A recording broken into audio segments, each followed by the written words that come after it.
If you're new to Photoshop, I'm going to give you a 4-minute overview of the tools you'll need to learn. The image I created for this video's thumbnail uses the main tools I'd like to demonstrate to you, so I'm going to recreate this and take you through the steps. Start the clock. I start by opening one of the images I'd like to work with. If you were creating an artwork from scratch, just go to the New and set up a blank canvas. So if we explore the workspace here, you've got your tools here.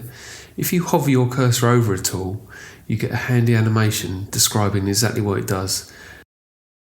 And if you click on hold on one of the tools with an arrow, you're presented with more tools of the same ilk. And then you have your tools option bar that will change according to what tool you're using, and off to your right are the windows, which we'll touch on later. To control the view of your canvas, you can press Command - or minus to reduce your view, or press Command = or plus to zoom in. Press the spacebar, click and drag to grab your view and move it about. Press Command 0 to fit your design to your screen. Press Tab to hide your tools and windows, and then Tab again to bring them back. And press F to cycle through different view options. If we look at the layers window here, you can see a thumbnail of the image we have opened. Double click on it to free it from being a background layer, and then we can start layering in earnest.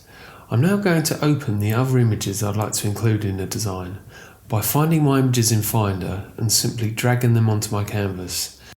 For every new image I've added, I need to hit return to accept it into Photoshop.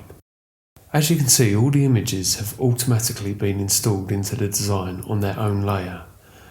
I now have the freedom to change the order of the layers, the blending mode of each layer,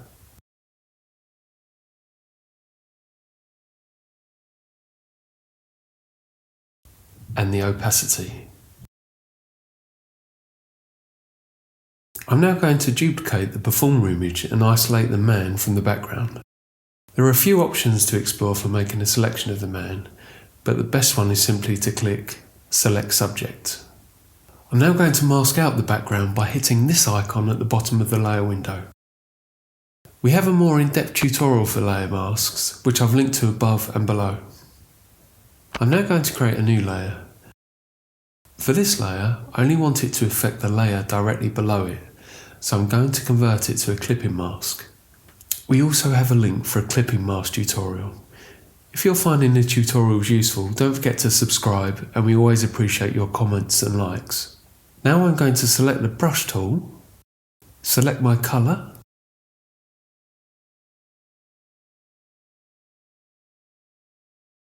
adjust the size of my brush by hitting the square bracket keys, and then apply it to the man. And again, I'm just going to change the blending mode of that layer.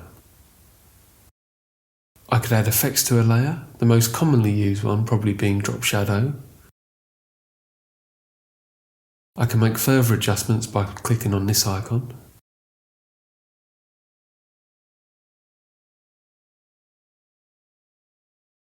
To organise my layer window, I can now create a group by holding down Shift, highlighting the layers, and then hitting the folder icon. You can transform the scale of an image by pressing Command T and then moving these handles. Or there are more options if you go into Edit and then down to Transform.